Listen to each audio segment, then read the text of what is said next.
વીર નર્મદ દક્ષિણ ગુજરાત યુનિવર્સિટી દ્વારા ટેન્ડર પ્રક્રિયા વગર શૈક્ષણિક હેતુની જમીન નવરાત્રી માટે ભાડે આપી દેવાતા વિવાદ સર્જાયો છે। સુરતની વીર નર્મદ દક્ષિણ ગુજરાત યુનિવર્સિટી વારંવાર વિવાદમાં આવે છે, ત્યારે ફરી નવરાત્રી કાર્યક્રમને લઈ વિવાદમાં આવી છે। વીર નર્મદ દક્ષિણ ગુજરાત યુનિવર્સિટી ફરી વખત વિવાદમાં આવી હોય તેમ કોઈ પણ ટેન્ડર પ્રક્રિયા વગર શૈક્ષણિક હેતુની જમીન નવરાત્રી માટે ભાડે આપી દેવાય છે। તો મીડિયા સાથેની વાતચીતમાં કુલપતિએ લૂલો બચાવ કર્યો હતો અને કહ્યું હતું કે જે તે સંસ્થાએ ગ્રાઉન્ડ ભાડે રાખ્યું છે તે સંસ્થા જમીનમાં પુરાણ કરી આપશે તેમ કુલપતિએ કહ્યું હતું।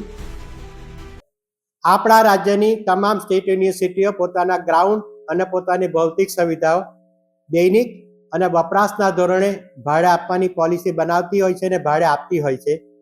એ જ રીતે આપણી વીર નર્મદ દક્ષિણ ગુજરાત યુનિવર્સિટીએ પણ જે છે એ 16/4/2025 દૈનિક ધોરણે અને વપરાશના ધોરણે એ ભાડે આપવાની પોલિસી જે છે એ બનાવવામાં આવી હતી।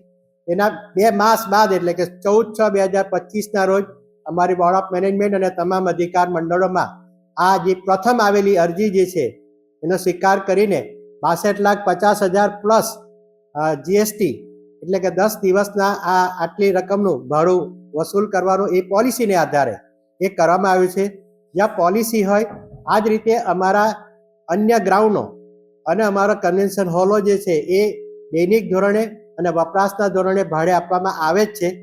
ત્યાં ટેન્ડર પાડવાનો કોઈ પ્રશ્ન ઊભો થતો નથી, જેની પ્રથમ જ એમ તમામ। અને બીજી બાજુ એ ગ્રાઉન્ડની અંદર કંઈ પણ થશે અનિયમિત બનાવ તો એ આયોજકની રહેશે અને ગ્રાઉન્ડની બહાર જે છે જાહેર રસ્તા પર ત્યાં યુનિવર્સિટી અને પોલીસ તંત્ર 24 કલાક 365 દિવસ જવાબદારી હતા કરતા આવી છે એટલે કરશે। અને આ હોસ્ટેલ જે છે એ હોસ્ટેલની 2 બાજુ એ 24 કલાક ને 365 દિવસ ઓલરેડી ખૂબ મોટો ટ્રાફિક રહે જ છે એટલે ટ્રાફિકનો અવાજ છે। આ સંસ્થા જે છે એની પહેલી અમારી શરત છે કે સાઉન્ડ પ્રૂફ ડોમની અંદર આ વ્યવસ્થા કરવાની છે। કોઈ પણ જગ્યાએ શરત ચૂક થશે તો પોલિસીની અંદર આવેલા પ્રમાણે કડકમાં કડક પગલાં લેવામાં આવશે।